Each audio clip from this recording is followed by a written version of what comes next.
Olá, amigos.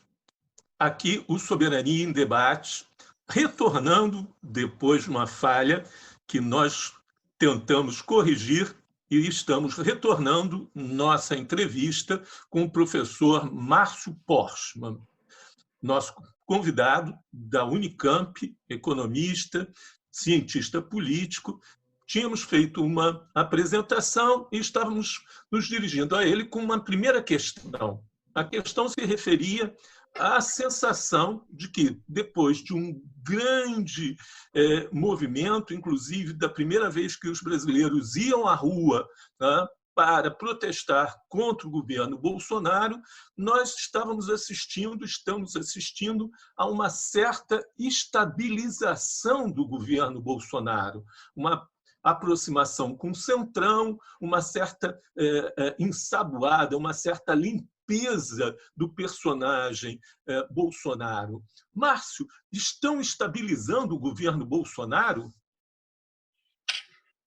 Pergunta é boa. Satisfação estar com você. E agora, restabelecido o contato, eu acredito, sinceramente, que o início deste ano, ainda antes da pandemia, o próprio Bolsonaro já tinha uma avaliação das insuficiências do seu governo. O primeiro ano foi pífio do ponto de vista de resultados colhidos, muito distante do que se esperava. Do ponto de vista econômico, inclusive, o resultado foi pior que o ano anterior do próprio governo Temer, que era um governo muito mais fraco, um governo praticamente à margem, né, apenas esperando passar o bastão para o próximo presidente, que foi a situação em 2018. Então, um governo eleito, um governo no seu primeiro ano, imaginávamos com resultados mais amplos, mais consistentes. Portanto, essa avaliação, possivelmente, de Bolsonaro relativamente ao seu governo, era de que era necessário começar a fazer algumas modificações internas, mudanças ministeriais e uma espécie de rearticulação, tendo como horizonte, pelo menos, a permanência até 2022. Com a chegada da pandemia, ficou praticamente claro que o governo, a meu modo de ver, pelo menos, que o governo Bolsonaro acabou. Um governo que já era fraco para uma situação que era bem menos complicada que o Brasil vinha passando. E com a pandemia, quer dizer, uma economia que vai possivelmente se contrair, não é? Próximo de 10%, um desemprego que anteriormente atingia 25% da força de trabalho, se considerar não apenas o desemprego aberto, mas também o chamado desemprego oculto, pelo trabalho precário, pelo bico que se faz e se procura trabalho, e pelo próprio desalento. Então, a pandemia colocou para ele um desafio enorme, que era, na verdade, a meu modo de ver, construir uma espécie de segundo governo, reconstruir um segundo governo, e me parece que ele apostou nisso e teria, a impressão que tenho, justamente quatro ações que se verifica o curso dela, basicamente desde aí o mês de março para cá. Não é? Qual foi a primeira modificação que me parece que ele fez e que você até já mencionou na própria pergunta? Não é? É a mudança na base parlamentar. Ele teve, no seu primeiro ano de governo, uma base parlamentar praticamente sustentada fora do Centrão, né? Justamente dependendo do PSDB e do DEM. Né? Tanto é que o DEM, inclusive, lidera as duas casas, né? O Senado e a Câmara. Era uma espécie de sustentação política como Fernando Henrique teve nos seus dois governos, né? Que praticamente governou dependendo muito do PSDB e do próprio DEM. Ao que tudo indica, ele afastou-se desses dois partidos e, de certa maneira, recriou uma outra base parlamentar, que é essa base do Centrão, como você bem mencionou, que opera num outro cenário, não é? E talvez garanta a ele os 200 deputados, mais ou menos, necessários para impedir algum processo de impeachment. Né? Bem, então, essa primeira mudança que me pareceu fazer em relação ao seu primeiro ano de governo. A segunda mudança ainda não está muito clara, mas, de certa maneira, foi revelada de forma mais explícita naquela reunião ministerial que foi filmada e depois, posteriormente, divulgada por outras causas, mas a reunião, aquela ministerial do dia 23 de abril, se não falha a memória, foi convocada com o objetivo de apresentar aí uma espécie de reorientação econômica do governo Bolsonaro diante da insatisfação dos resultados econômicos colhidos pelo Guedes, né? Então, o general Braga fez uma apresentação, me pareceu muito preliminar, pouco sustentável do ponto de vista da sua consistência, mas ali um indicador, um embrião de que era necessário o governo se organizar de outra maneira, ter algum planejamento, algum horizonte de médio e longo prazo, algum tipo de investimento, porque estava ali claro que a espontaneidade do mercado não revelaria uma economia mais forte, né? E ali a gente viu também a própria reclamação que faz o Guedes em relação a essa visão de investimento, chama essas propostas que vêm aí mais proximamente dos militares como sendo uma espécie de PAC 2, que não tinha dado certo no governo do PT, etc. Então, ali, me parece que tem aí um eixo orientador que pode ser, na verdade, uma marca desse segundo governo, vamos dizer assim. A terceira mudança que percebo é em relação a uma mudança social, na sua base social, né? Ele, de certa maneira, era um governo apoiado aí nas classes médias assalariadas, sobretudo proprietárias, né? Classes médias muito lavajatistas, né? E a saída do Moro, na verdade, abriu um certo afastamento desse segmento, as próprias pesquisas já demonstravam, né? Mas, por outro lado, por força, inclusive, da pandemia, da pressão social, o governo Bolsonaro lançou um dos maiores programas de transferência de renda já vistos no Brasil. Não há paralelo histórico em que você tenha tantos recursos disponibilizados, não apenas para um público tradicional, já atendido por governos anteriores, como é o caso do Bolsa Família. Nós tivemos 1.200.000 famílias incluídas, para além do estoque já recebedor dos benefícios. Além disso, esse conjunto de famílias, 14.200.000 famílias, passaram a receber 3 vezes mais em termos de benefício, quando comparado ao valor do mês de março, por exemplo, porque essas famílias foram incorporadas ao auxílio emergencial, né? Depois nós temos... Você está falando aí, perdão, Márcio, você está falando aí das mães com filhos, né, e o adicional de emergência.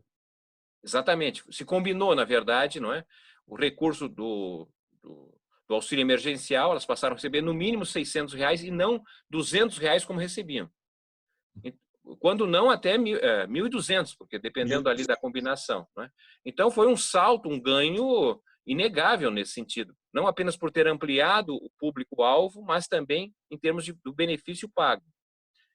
A outra inclusão, digamos, se deu através do próprio auxílio emergencial, né? Que são cerca de 30 milhões de famílias, melhor dizendo, 30 milhões de beneficiados que passaram a receber e jamais tinham tido algum benefício de parte do governo, né? São geralmente esses trabalhadores que a reforma trabalhista gerou, né? O tipo de ocupação que a reforma trabalhista gerou. Ocupações sem carteira assinada, sem proteção social, uma insegurança enorme, não é? E diante da parada econômica, esse contingente ficou basicamente sem nada, né? Então, você tem ali uma amplitude significativa, são cerca de 65 milhões de pessoas que recebem esse benefício, né? E ainda em terceira incorporação de público beneficiado, são mais de 10 milhões de trabalhadores com carteira assinada que passaram a receber o programa de garantia de emprego, que é naquela condição em que a pessoa tem suspenso o seu contrato de trabalho em regime de CLT, não é? E recebe, então, o benefício que vem do seguro-desemprego, ou ainda se tiver uma redução da jornada. Então, nós podemos dizer, é óbvio que esses números são complicados, porque há inclusive questionamentos sobre quem recebeu, se deveria receber, etc. Mas o montante equivale a quase 4/5 da força de trabalho brasileira receberia um benefício. Então, estamos falando de algo significativo, não é pouca coisa. E pesquisas que são ainda preliminares, insuficientes, mostram uma certa aceitação desse público-alvo do governo Bolsonaro, né? O governo Bolsonaro, que no caso do auxílio temporário, né, ofertou apenas R$200, com certo desestímulo a esse tipo de programa, não é? Mas agora já entendeu que ele deve ser prorrogado e que deve, na verdade, gerar uma transformação num outro programa maior, Renda Brasil, alguma coisa nesse sentido. Então, me parece que aí tem uma mudança do governo em termos da presença da extrema-direita junto aos pobres. Não é novidade, digamos assim, se a gente recuperar no tempo, o Collor tinha os seus descamisados. Não é? Esse público dos descamisados, a chamada nova classe média da presidenta Dilma, que passou a ser, a meu modo de ver, um alvo, né, de aproximação do governo. Então, seria a terceira mudança, né? Afastamento da classe média e aproximação desse conjunto de empobrecidos. Né? E a quarta mudança, essa que me parece ainda está a ser melhor explicitada, diz respeito a uma formalização do partido, sei lá qual o nome melhor, o Partido da Segurança, não é? Que são cerca de 5 milhões de pessoas que estão envolvidas nas atividades de segurança pública e privada, sobretudo privada, que funcionavam como uma espécie de doutrina, né? Doutrina da segurança, hierarquia, e que tinha uma identidade com a perspectiva do Bolsonaro, e com a articulação das redes sociais, esse público passou a estar conectado, não é? Com as fake news, com as informações do público, na verdade, de apoio objetivo, e um público com armas, inclusive, com posse de armas. Não é? E me parece que isso ganhou maior importância quando sai o Moro e é uma tentativa de articulação da Polícia Federal, tá certo, com essas novas organizações, tendo em vista, inclusive, que as Forças Armadas, as polícias militares foram relativamente muito bem atendidas na reforma da Previdência. Né? Se houve algum grupo que ganhou com a tal da reforma, foram justamente os militares e a Polícia Militar. E, por fim, tem a ver com a recriação do Ministério das Comunicações, né? Que me parece que tem uma visão muito clara que o governo Bolsonaro na verdade, ele não converge como na política de comunicação dos outros governos, pelo menos da Nova República, que utilizavam como intermediário para a fala com o povo as cadeias de televisão, né? Rádio, televisão, jornal. Então, a imprensa era uma espécie de intermediário para chegar ao povão. A impressão que eu tenho é que o Bolsonaro, desde já anteriormente na campanha, utilizava os seus meios próprios, né? Que está sendo questionado agora, mas a impressão que eu tenho é que a recriação do Ministério das Comunicações e aí a transferência do chamado Gabinete do Ódio para lá, visa, na verdade, trabalhar com um grande cadastro social de interlocução direta. Né? O governo Bolsonaro tentou, inicialmente, através de uma medida provisória, ter acesso aos telefones, a lista telefônica brasileira, usando o IBGE, né? Que era para fazer pesquisa do IBGE, etc.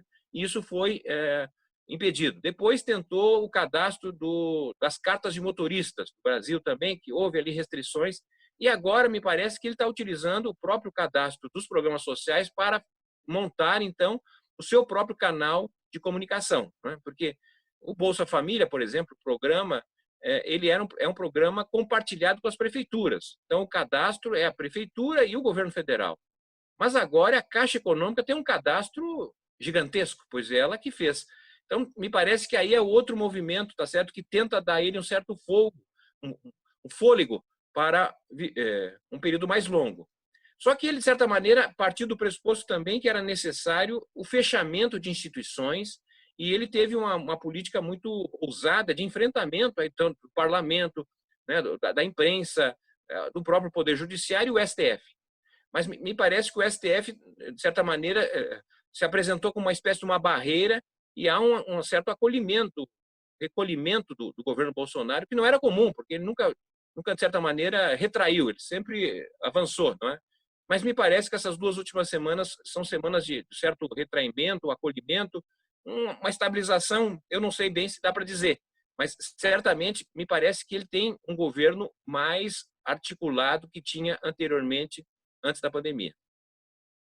Márcio, você pôde traçar um quadro do governo que parece estruturado, parece, pelo menos, que ele tem uma visão de conjunto e uma ação de conjunto. Quando a gente vê algumas declarações de lideranças da esquerda, a gente vê muito comumente o diagnóstico de que o governo Bolsonaro está acuado que o governo Bolsonaro está contra as cordas, que está prestes a cair, etc. A esquerda é complicado. As esquerdas, né, têm um diagnóstico claro disso, né? Nós estamos assistindo fenômenos interessantes, quer dizer, as torcidas de futebol parecem estar mais avançadas do que os próprios partidos e os próprios sindicatos. O que aconteceu com as esquerdas no Brasil? Perguntas complicadas, mas não podia ser diferente vindo de você, Chico. Bem, eu gostaria, na verdade, de compartilhar com esta visão que é quase dominante, não é? Do ponto de vista do nosso lado, que o governo Bolsonaro é frágil, isolado, etc. Mas, na verdade, não consigo compartilhar, pelo contrário, né? Quer dizer, nós nunca tivemos, na verdade, um governo da extrema-direita eleito, né? Já tivemos governo de extrema-direita, tínhamos, inclusive, governadores ou espaços territoriais de força da extrema-direita, voltando aos anos 30, aí, integralismo, etc. Não é? Mas, em termos nacionais, não me parece que havia isso no Brasil. Não é? Então, acho que há uma questão nova nesse sentido e que a extrema-direita vencer pelo voto, não é? Eu acho que eles já sabiam desde o início que eles sempre que eram maioria, desculpe, que eles eram minoria e seguiriam sendo minoria. Né? Bolsonaro sempre foi minoria e o governo dele é de minoria, certo? É óbvio, ele ganhou as eleições, mas ganhou as eleições uma parte, não sei aí avaliar se é a maior parte que foi necessária para superar os 50% dos votos, mas a parte que foi necessária não votou a favor do Bolsonaro, tá certo? Votou, em geral, contra o adversário do Bolsonaro. Então, isso já ficou claro, evidentemente, que seria um governo de minoria. Né? Mas essa é um pouco a avaliação do Steve Bannon, que trabalha justamente, olha, não é necessário você fazer uma política para a maioria, governo republicano para todos, é isso aí, a extrema-direita vai fazer um governo para o seu público que possa sustentá-lo, não é? Para que as suas medidas sejam, de certa maneira, implementadas. Então, me parece que ele tem clareza, tá certo? Que ele é um governo de minoria e que ele faz o governo para a sua parcela, tá certo? Conversa com a sua parcela, ele articula a sua parcela, obviamente tem problemas, tem contradições, tá certo? Mas não é um governo de maioria, como nós estamos acostumados a lidar anteriormente, com os governos do PT, os governos tucanos, tá certo? Eram governos que tratavam de ter a maioria. Ele não trabalha com isso. E talvez a nossa análise nesse sentido seja equivocada, porque a gente termina desejando avaliar o governo Bolsonaro com a lente que utilizávamos para analisar os governos anteriores. Não é? Quer dizer, o governo está perdendo, mas ele sempre tem lá 1/3 dos votos, um pouquinho menos, um pouco mais, aparentemente, e isso para ele é suficiente. Tá certo? Então, me parece que a gente não está considerando muito bem essa nova realidade que a extrema-direita trouxe, tá certo? Para o governo de países, que é, na verdade, governos com uma base minoritária. Se quiser, uma espécie de, sem ofender, evidentemente, uma espécie de partido militante. Você tem uma base militante que mobiliza, tá certo? Em termos nacionais, ele tem gente que sai na rua, ele tem uma parcela armada, talvez, que o apoia, não é? Tem os seus meios de comunicação. E me parece um governo muito inovador. E mais do que isso, vou usar uma palavra também que para nós na esquerda é sempre muito difícil de usar. Me parece que ele é um dos poucos políticos que nós temos no Brasil hoje, tá certo, que tem um discurso contra a ordem. Tá certo? Ele faz uma crítica ao sistema político brasileiro, tanto é que nem partido tem. Ou seja, os partidos estão comprometidos, desacreditados, eu nem partido tenho, por exemplo, não é? Ele faz uma crítica ao poder judiciário. Ora, o poder judiciário tem problemas no Brasil, sérios problemas, tá certo? Ele faz uma crítica aos meios de comunicação. A esquerda sempre teve crítica aos meios de comunicação, mas, de certa maneira, jamais explicitou, salvo o nosso companheiro Brizola, tá certo? Fora isso, a esquerda falava, mas de forma escondida, não pública. Ele não. Então, ele tem, na verdade, um sentido antissistema inegável. Né? Então, é um dos poucos políticos, entre aspas, que seria uma espécie de revolucionário. Ele quer revolucionar essa ordem. tá certo? Revolucionar essa ordem é mudar essa ordem. É claro que para o sentido reacionário, de extrema-direita que ele tem. Mas ele se apresenta, na verdade, como alguém da mudança. Ele quer mudar, ele quer fazer, mas não deixam. De alguma forma, é a marca também dos governos de extrema-direita, são governos de movimento, tá certo? Governos que estão sempre se movimentando, não apresentando resultados, soluções, mas em movimento, né? Então, me parece que nosso campo está com dificuldade de entender o nosso adversário, tá certo? Porque analisa o adversário como analisava em situações passadas que já não existem mais. Uma das questões que sempre se discutiu, e foi parte fundamental da chamada querela dos historiadores na Alemanha, foi a questão de que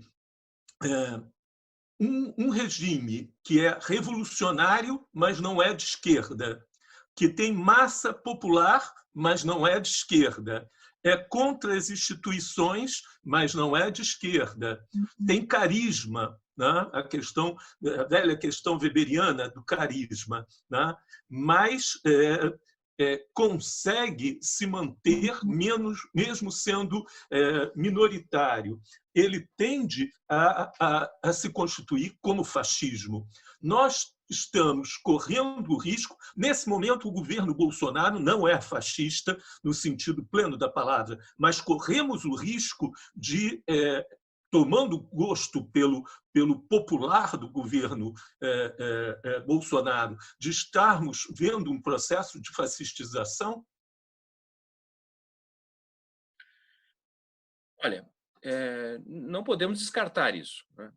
Mas me parece que ainda há algo a ser considerado até talvez chegarmos a isso. Eu confesso que não imaginava a capacidade de reação do STF em relação ao Bolsonaro. Me parece que há um certo enquadramento do Bolsonaro à forma com que o STF está operando, né? Que, de alguma forma, enquadra também a Lava Jato. Tem aí peças sendo movidas no tabuleiro do xadrez que tornam bem mais complexa, né? Porque eu confesso que eu imaginei que o Bolsonaro, desesperado diante da pandemia, não é?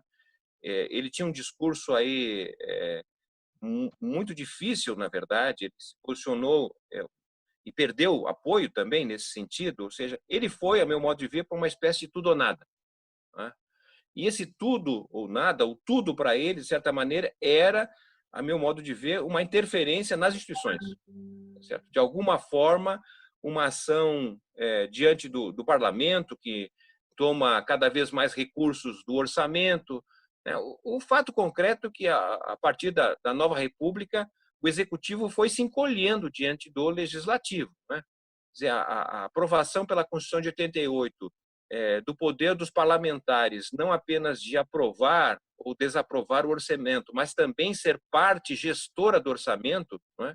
Nos colocou situação bastante complicada, a meu modo de ver, e que até tirou talvez aí a principal função do parlamento, que seria de a representação popular, né? Hoje os parlamentares, de maneira geral, são gestores. Então, se você quer saber se o governador vai aprovar o projeto que ele mandou para a Assembleia Legislativa, ou se o presidente, precisa saber como é que foi o diário oficial do dia anterior, porque se teve lá contemplado as emendas, possivelmente vai passar a proposta, a medida provisória, ou seja, ao esvaziamento, a meu modo de ver, do papel, do caráter do parlamento, né? Então, ele tem uma reação que me parecia, na verdade, fazer um enfrentamento e uma mudança. Eu posso estar equivocado, mas a impressão que eu tenho é que o Bolsonaro tem como imagem uma espécie de venezualização do Brasil, apesar de fazer uma crítica, não é? Mas ele tem, assim como o governo da Venezuela, vários ministros militares, não é? O governo da Venezuela fez, através de mudanças constitucionais, etc., alterações no parlamento, alterações no poder judiciário, etc. Então, a impressão que eu queria, o tudo ou nada era isso, mas me parece que ele recolheu. E agora talvez esteja mais preocupado em dar condução ao seu governo do que talvez uma intervenção no médio prazo e uma postura mais aí fascista, mais de extrema-direita, porque ele recolheu em relação aos ministros, né, está fazendo uma série de concessões que não era comum, pelo menos, não se conhecia esse lado, a princípio, de Bolsonaro. Está ficando calado. Pois Veja, você mesmo fez, logo no início, uma menção ao plano econômico, se é que podemos falar em plano econômico, do general Braga, que ele chamou pró-Brasil, né? E que é uma coisa muito inconsistente ainda, embora ele tenha voltado a isso há 10 dias atrás. E agora o Paulo Guedes voltou à ofensiva com uma retomada das reformas trabalhistas, com a extinção do mecanismo do defeso, com a extinção das farmácias populares, coisas que até têm um tom de maldade em plena pandemia e com pouca eficácia realmente econômica no macro, essa coisa toda. Dentro do governo Bolsonaro, parece que estão se enfrentando duas vertentes econômicas, né? O ultraliberalismo do Guedes e agora despontando alguma política econômica de resultados mais imediatos, mais ligados à superação dos efeitos da pandemia, né? Essa austeridade do Paulo Guedes está em baixa, está sendo batida aí? Me parece que nós podemos concordar que se o Paulo Guedes, né, foi alçado ao superministro como uma espécie do chefe do posto Ipiranga, hoje eu acho que ele está mais para um frentista do posto Ipiranga. Quer dizer, ele já não tem mais aquele poder que tinha, ele está desacreditado, não é isso? Ele tem, na verdade, dificuldades, mas certamente é importante que ele continue para o governo Bolsonaro. Não se trabalha com a hipótese dele sair, pelo contrário, né? Mas acredito que ele também deva fazer concessões, porque do Ministério da Economia, dificilmente, tal como está composto, né, haverá um conjunto de ações que possam, na verdade, trabalhar melhor com a questão do investimento. Eu acho que esse é o gargalo e a dificuldade que se tem, especialmente com o quadro recessivo e talvez até depressivo que nós vamos conviver, né? Porque, dado a situação que se chega no Brasil de hoje, talvez somente em 2025, ou seja, daqui a 5 anos, o Brasil volte a ser o que fora em 2014. Ou seja, é uma das crises mais graves do capitalismo brasileiro, né? Me parece que começa a ter algum grau de racionalidade e perceber que não é possível continuar repetindo as mesmas medidas anteriores, porque mudou o cenário nacional. Ou seja, não se trata apenas de voltar ao quadro de 2014, mas evitar que a depressão seja muito grave. E talvez mas por ele isso... oferece uma saída em V? Não imagino, mas eu quero dizer o seguinte, a concessão que eles fizeram, veja, esse conjunto aí de 70 milhões de pessoas que recebem um benefício, isso nós nunca tivemos, isso é inimaginável, tá certo? Os recursos disponibilizados, não é?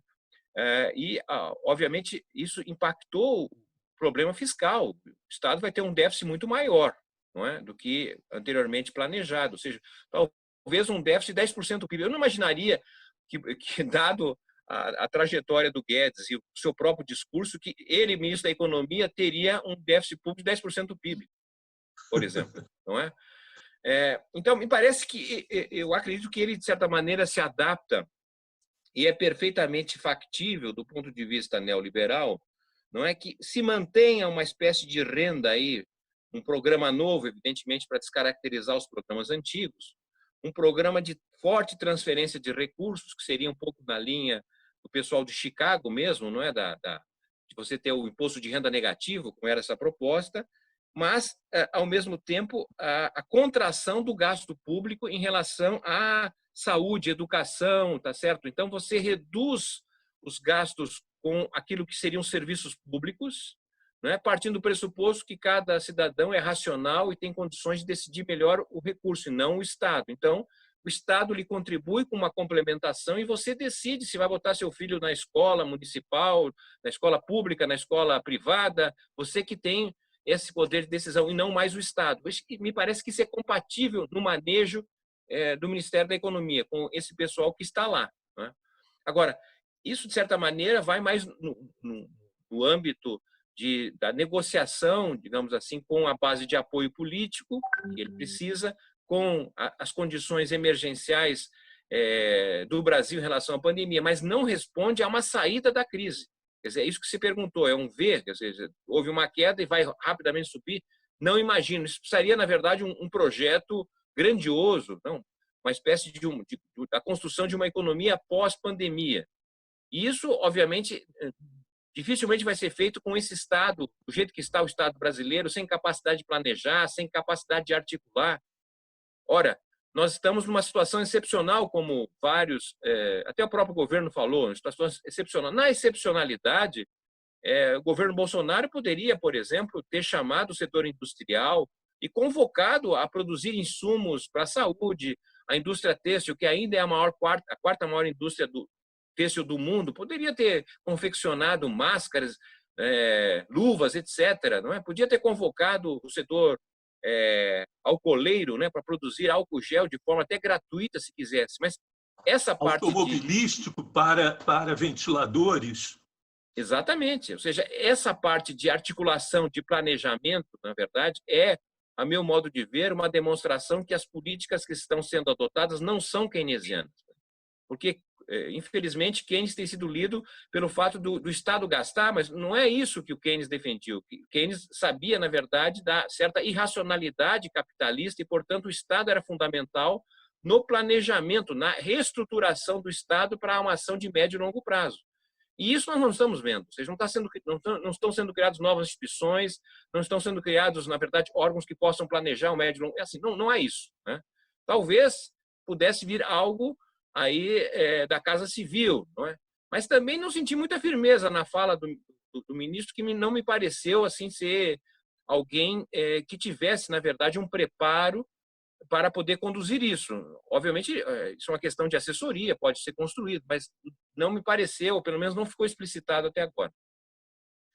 Em história econômica, e você sabe isso mais do que eu, pelo menos na história econômica do capitalismo, nós não temos exemplo de crise recessiva onde a economia capitalista se recupere sem alavanca do Estado, nem de 1873, nem em 19, 23, nem em 29, 31, 32, 33, nem nos anos 70. O Estado sempre teve um papel, né?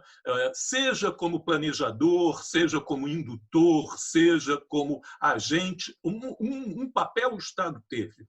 No caso brasileiro, nós temos sempre o consumo de famílias, temos o Estado como agente investidor e temos capital estrangeiro. Nesse momento, né, esses papéis estão anulados. Né? Como ter uma política de saída da crise, não só de mitigação, mas saída da crise, né, com essas condições? Bem, o fato é que essa situação da pandemia do coronavírus afetou praticamente todos os países, mas são poucos até agora que têm, na verdade, trabalhado com essa construção da saída da crise ser algo diferente do que acontecia anteriormente à crise. Ou seja, voltar ao normal era voltar ao período anterior. Né? Mas há experiências, pelo menos assim, acompanhando de forma mais recente, a experiência da Alemanha, por exemplo, a própria experiência chinesa, para ficar em dois casos. Né? A Alemanha, na verdade, quer construir uma economia sustentada ambientalmente. Para isso, tem um conjunto grande de investimentos públicos, mas que também se articulam com o setor privado, para que, na verdade, o tombo que ocorreu em função da pandemia possa, na verdade, gerar uma saída muito superior. Não é? Os chineses já vêm com uma outra preocupação muito mais ampla, que é a própria reorganização do mundo após a pandemia. Não é? E tem trabalhado já, não é de agora, já é o projeto mais antigo, a própria Rota da Seda, que é uma rearticulação. Né? São várias vezes o Plano Marshall de 47 que organizou o mundo capitalista, ou seja, os Estados Unidos escolheu, de certa maneira, os seus parceiros. A China, de alguma forma, vem fazendo isso.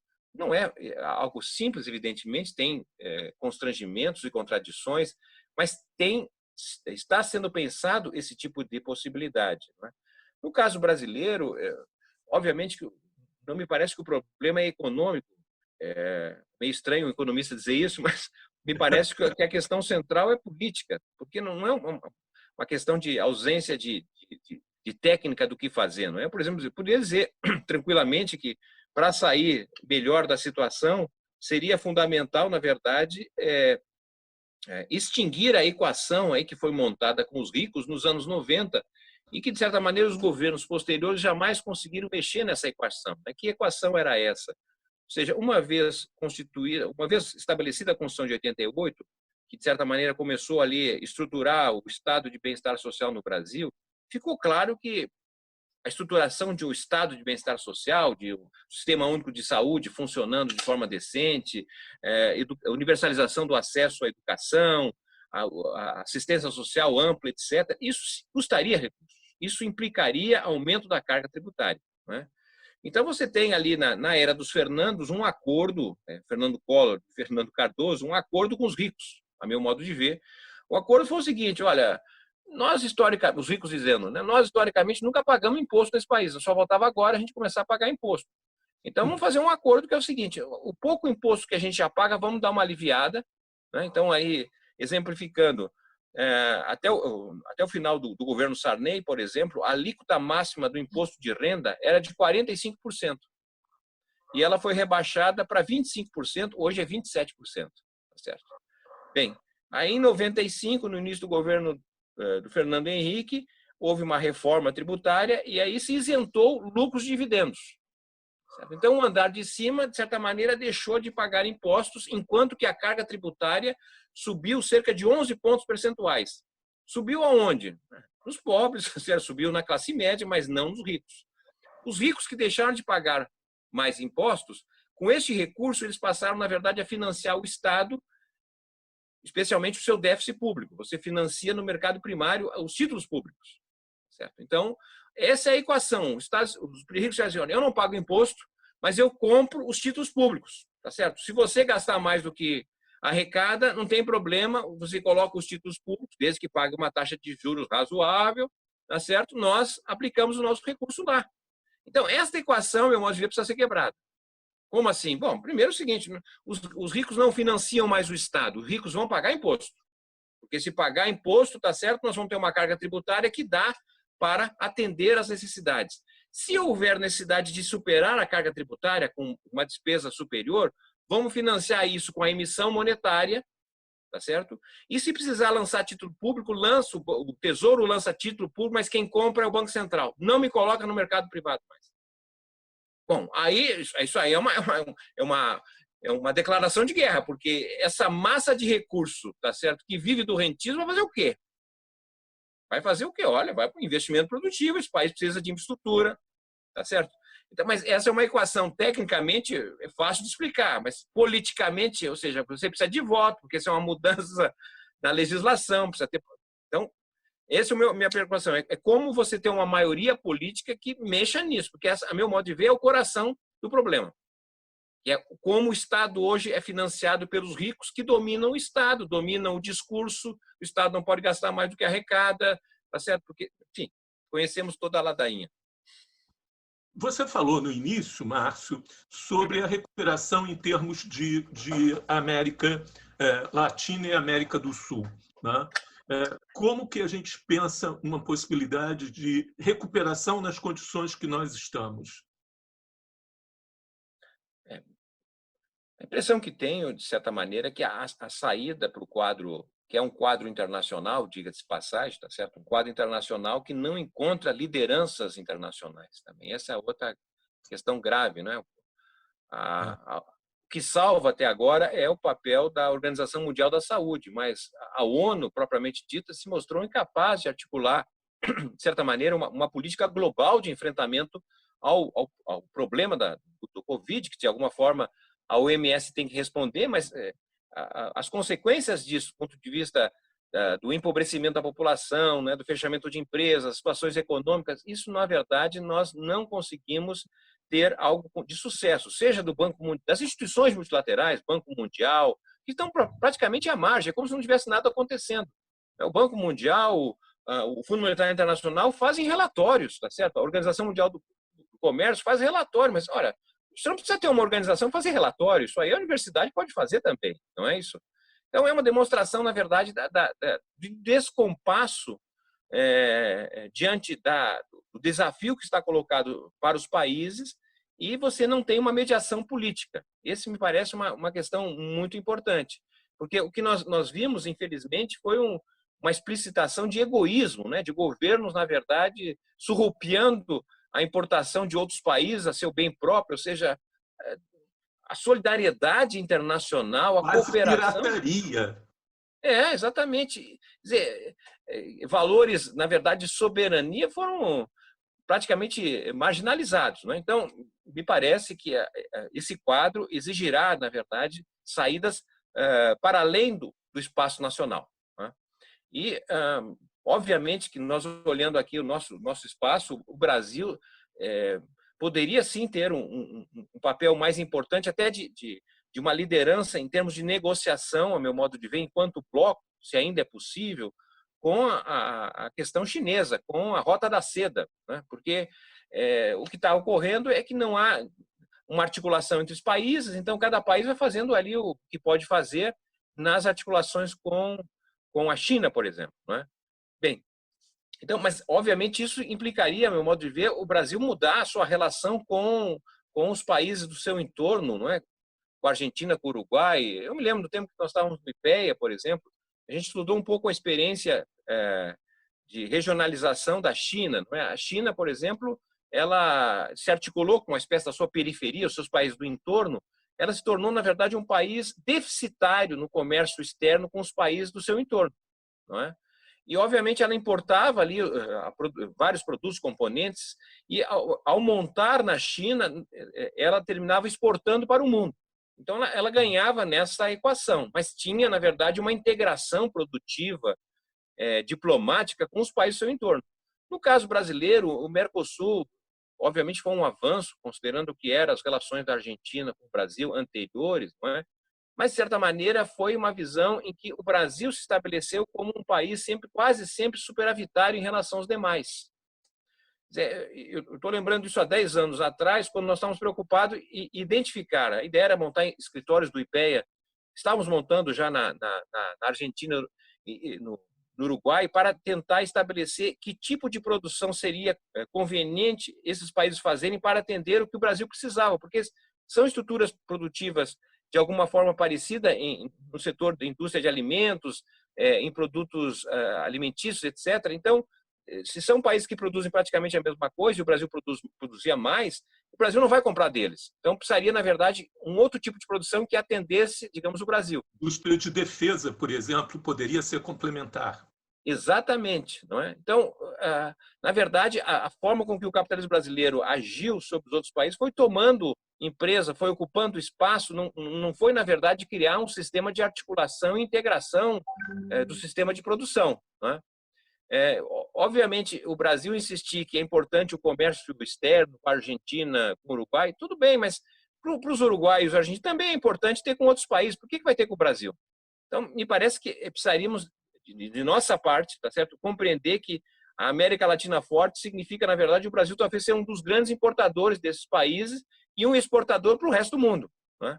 Isso é uma mudança substancial, a meu modo de ver, da forma de fazer política econômica e de articulação internacional. Para além daquilo que já vinha sendo feito, evidentemente, que sofreu um profundo retrocesso com a presença dominante dos Estados Unidos aqui, não é isso? Bom, para encerrar, uma questão que está nos preocupando agora de forma mais imediata. Nós vamos para eleições esse ano, né? Temos talvez uma das eleições mais complicadas, porque vamos ter uma eleição que é importante ter uma resposta ao bolsonarismo, mas, ao mesmo tempo, uma eleição em que praticamente não se pode fazer campanha, mas, principalmente campanha, como sempre se fez no Brasil, né? Vai estar dominante a questão de redes, e redes numa situação bastante contrária a um uso, né? Como sempre se fez das redes. Que os partidos políticos de esquerda precisariam e quais as temáticas que são temáticas centrais que poderíamos levantar nessa campanha agora para prefeitos e vereadores? Chico, posso acrescentar uma coisa? Mas, bom, primeiro está assim, muito elogiado a riqueza do debate, das suas análises, Márcio, e há umas questões colocadas. Há uma pergunta que diz assim: socialismo ou barbárie, levando em conta tudo que está se vivendo? Uma outra pergunta é, diante de tudo que está posto do governo Bolsonaro, se a conclusão é de que subestimamos inteiramente o adversário. E uma última questão, uma preocupação enorme com o meio ambiente, que está sendo totalmente desrespeitado e destruído pelo governo Bolsonaro, colocando o Brasil numa situação muito vergonhosa diante do mundo inteiro. Ok? Nossa Lígia Pena, nossa assessora. Lídia Pena, nossa assessora de comunicação. Obrigada. Muito bem. Eu começo com uma preliminar. Eu estou convencido que a realização das eleições municipais neste ano é um equívoco. Por que estou dizendo isso? Olha, porque, obviamente, não tenho conversado com muitas pessoas, porque eu também estou no protocolo do isolamento, não é isso? Mas a impressão que eu tenho, pelo menos, é que as pessoas não estão com a cabeça na questão eleitoral, a não ser, fundamentalmente, os políticos que vivem desta questão, não é? Então, me parece que a gente estaria forçando a barra diante de um problema enorme, tá certo? Problemas de curto prazo, de emergência, problema do desemprego, da fome, do pequeno negócio que fechou, não é? Da situação calamitosa que o país está e o segundo semestre tenebroso que nós vamos ter. Tá certo? Então, nesse quadro, você falar em eleição é um negócio realmente muito difícil, porque o que os candidatos vão dizer? Não, digamos, o que nós, candidatos do PT, dizíamos no passado. Não, se nós ganharmos, vamos botar mais recursos na educação, na saúde, tá certo? Vamos tentar melhorar a vida das pessoas. Bom, isso é praticamente impossível numa economia que vai ter, talvez, um PIB 10% menor. Os recursos que vão existir para o orçamento serão relativamente muito menores. Será muito difícil fazer qualquer coisa. Então, o que pode, na verdade, é gerar um descontentamento ainda maior, porque as promessas que vão ser feitas dificilmente serão postas de forma imediata em prática. E para as pessoas dizer o seguinte: olha, eu sou candidato, votem em mim, mas eu quero dizer o seguinte: o ano que vem não vou poder fazer nada. Se eu conseguir pagar o salário, já será muito. Se a pessoa vai dizer um discurso desse, obviamente que talvez voto não vai ter. Então, você forçar uma eleição, eu acredito que seria muito mais prudente se os partidos disserem o seguinte: olha, esse é um ano, nós precisamos resolver, o problema aqui é excepcional, é quase um caso de guerra, tá certo? Transfere lá para março, abril, sei lá, do ano que vem, mas esse ano os recursos que iam para o fundo eleitoral vão ser utilizados para isso, para aquilo. Ou seja, na verdade, era uma tentativa de estar sensível às angústias da população. Porque, do contrário, o que transparece é que as pessoas veem o político preocupado na continuidade dele quanto prefeito, vereador, tá certo? Nos empreguinhos que vai garantir. Então, fico preocupado, tá certo, com esse ponto. Mas, enfim, essa é só uma preocupação preliminar. Possivelmente, eu acho que não vai ter alternativa, vamos ter eleição. Bom, então, o que é possível nesse quadro eleitoral? Né? Bem, eu tenho tenho tido a oportunidade, inclusive, discutir esse tema com vários candidatos de diferentes cidades do país, etc.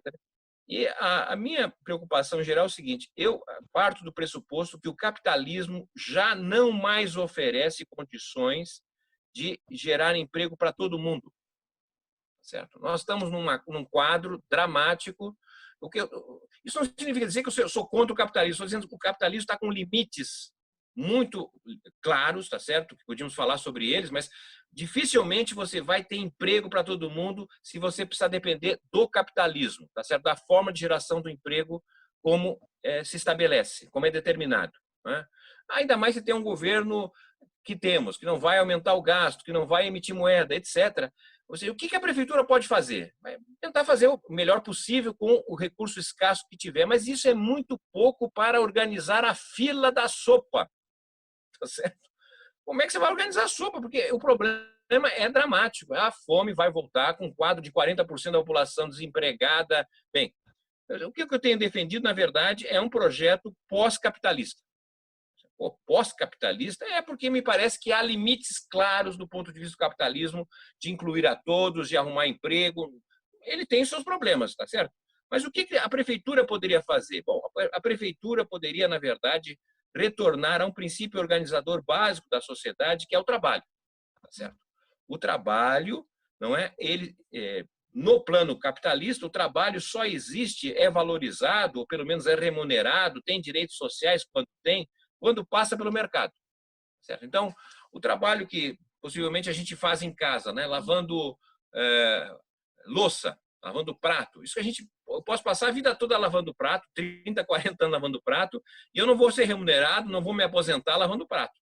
Agora, se esse lavar prato passar pelo mercado, ou seja, se eu for lavar prato num restaurante, num local determinado, não é? Eu posso, portanto, receber salário, contribuir à Previdência, posso me aposentar tendo lavado o prato. Então, o que eu quero chamar a atenção é o seguinte: você tem um trabalho que é esse trabalho heterônomo, que é um trabalho que o capitalismo o reconhece, mas você tem uma infinidade de trabalhos, tá certo? O trabalho socialmente útil, o trabalho que você faz de cuidado, o trabalho na família, o trabalho comunitário, não é? Há uma série de trabalhos que são feitos que não são reconhecidos, não são remunerados. Bem, é com base nisso, nessa concepção de que há o trabalho socialmente útil, que não é reconhecido pelo mercado, é que a prefeitura poderia, na verdade, organizar uma outra forma de sociabilidade. Isso é relativamente simples, você montar um sistema que define o que é trabalho socialmente útil. O que é trabalho socialmente útil? O que você faz em casa, você cuida de criança, cuida de idoso, cuida de deficiente, tá certo? O trabalho na comunidade, trabalhos que são reconhecidos, tá certo, como socialmente útil. Portanto, horas trabalhadas nesse trabalho socialmente útil lhe dão direito a créditos, crédito social. Com base nesse crédito social, quando você acumular uma certa quantidade de crédito social, você vai num banco comunitário, tá certo? Num banco local, um banco municipal, não é um banco dentro do sistema monetário tradicional, é um banco comunitário local que reconhece o cidadão, etc., sabe da realidade dele e troca, portanto, o crédito social por moeda social. Esta moeda social o cidadão utiliza no local onde ele vive, na comunidade, tá certo? No comércio, no supermercado, na farmácia, ou seja, você cria uma rede de mobilização de oferta e demanda, que não é capitalista, diga-se passagem, tá certo? Ou seja, a economia passa a ser, na verdade, um meio para as pessoas viverem, não mais um fim, não é? E qual é o papel da prefeitura, além de organizar esse sistema? Porque tem que se pactuar isso com o comerciante, tem que pactuar com o banco, tem que pactuar que o cara vai trabalhar mesmo, porque a gente conhece o Brasil. Então, esse sistema montado pela prefeitura, além disso, a prefeitura também lastrearia a moeda que o banco comunitário emitiria. Então, é algo teórico? Certamente há, mas há no Brasil algumas experiências de cidades que têm moeda social. Nós temos 113 bancos comunitários no Brasil, nós temos experiências. Portanto, me parece, nesse caos que estamos vivendo, as prefeituras bem intencionadas para o nosso campo poderiam, na verdade, aproveitar, já que vão para as eleições, de colocar essas ideias e, na hipótese de vencê-la, nós temos um experimentalismo no Brasil de oportunidades que vão além do capitalismo. Sobre o final, socialismo é barbárie. Pois é, eu falei um pouco aí do pós-capitalismo, porque me parece que o governo que nós temos é o governo que trabalha com o caos. Então, a barbárie está colocada. Subestimamos o adversário? Possivelmente. Possivelmente. Né? E a outra que eu anotei aqui, que eu já não me lembrei mais. A questão do meio ambiente. Bom, o que dizer sobre isso? Né? Nós já vínhamos desde 1972, né, quando foi implementada a Secretaria Especial do Meio Ambiente, ainda no governo Médici, como subproduto do encontro que ocorreu em Estocolmo sobre a questão ambiental. Né? De lá, de 72 até governo da presidenta Dilma, nós tivemos uma série de iniciativas muito importantes, tá certo? Mas, de maneira geral, iniciativas que buscavam minorar o problema, jamais, na verdade, reverter o problema, né? Ou seja, nós criamos a SEMA, que começou a abrir a preocupação, a conscientização em torno da questão do verde, aí vem o Sarney, cria o Ministério do Meio Ambiente, e aí você vai tendo uma série de medidas muito importantes, obviamente longe aqui de criticá-las, mas todas são medidas, na verdade, para minorar o problema, tá certo? Não enfrentar o problema. Na campanha, inicialmente, a presidência da República, do presidente Lula e depois o nosso candidato Haddad, eu ajudei na formatação do programa e nós criamos um eixo que era de transição ecológica, tá certo?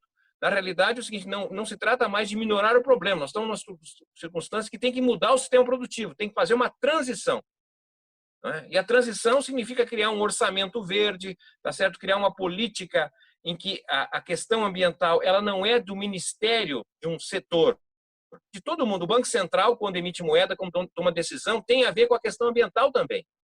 Então, esse sentido geral, tá certo? Precisaria, na verdade, fazer parte de uma outra visão de que nós estamos na iminência, tá certo? De um problema muito maior e que talvez a transição ecológica pudesse ser a melhor solução. Mas, depois de Dilma, tá certo? Aí nós entramos numa fase de retrair, né? de voltar atrás, enfim, um quadro dramático que até os capitalistas começam a reagir em relação ao que está acontecendo no Brasil. Obrigado, Márcio Postman, economista, professor da Unicamp, da ESIPEA, brilhante presidente da Perseu Abramo, e alguma coisa muito fantástica, quer dizer, Márcio mostra para a gente que ter ideias, né, propor um mundo diferente não é uma coisa sonhática, é uma coisa que pode se fazer aqui e agora, né? Então, ideias aí que estão em prática, que estão acontecendo e que podem acontecer. Aqui é o Soberania em Debate, mais uma vez, tentando mostrar que nós podemos fazer no aqui e agora, podemos fazer com nossas mãos. Márcio, nossa despedida, por favor. Agradecer a sua paciência, a tolerância aqui e as questões instigantes. Espero que a nossa fala aqui, nosso diálogo contribuiu. Obviamente, não somos donos da verdade, né? Nosso papel aqui é estimular um pouco a reflexão e, de forma como contracorrente, não é? Ao pensamento hegemônico que acredita que o Brasil não tem futuro.